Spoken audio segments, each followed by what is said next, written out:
Hi everyone, my name's Ish. I'm one of the sim drivers for Salford Racing. I'm going to show you a quick rundown of the next round of the Formula Student Sim Series.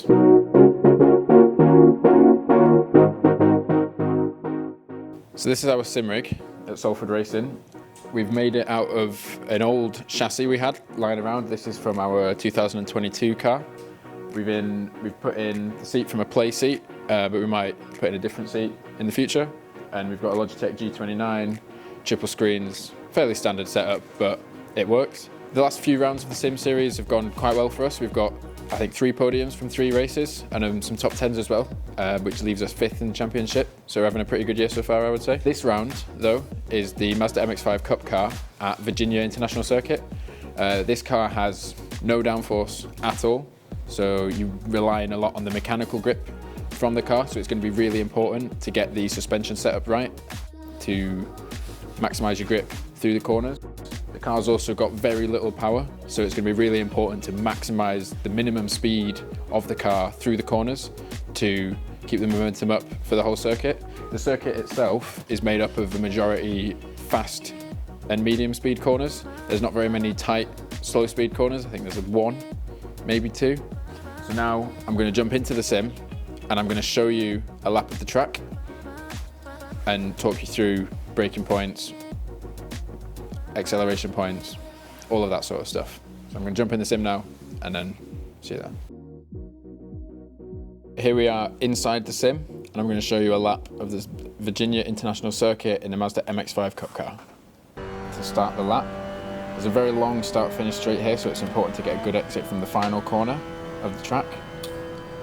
There's going to be a bit of a wait for the first corner because this car's so slow, so we'll get there eventually. When we do get there, we're going to be braking just before the 200 metre board, which is about there.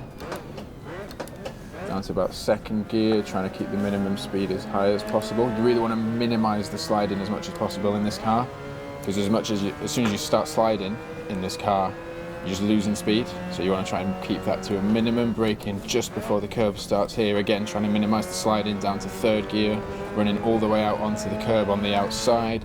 Slight dab of the brake there to get the car turned in. Try not to do that when you're actually racing. With the back end sliding out there, run all the way out to the left of the track on this corner to carry as much speed as possible into this little complex of corners here. It's important to carry as much speed as possible through that corner because the momentum is going to carry you all the way down this straight. Then you're going to be braking just after the 300 metre board here, down to 2nd, try and take a late apex because the exit is very narrow. That wasn't perfect, but it's okay for this lap. Following through this sweeping section, we've got 2 easy flat corners and then 2 corners that are right on the limit of taking it flat out, so you've got to keep your line perfect and again trying to minimise the sliding through these corners. Coming into this next corner, we're going to brake just as the curve changes colour on the left, get it turned in and get on the power as early as possible. This corner's just about flat out if you keep the line right.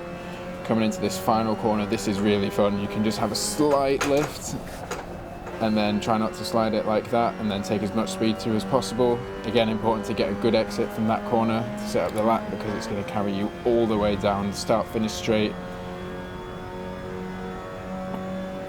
as we come across the line to finish a lap at Virginia International Circuit.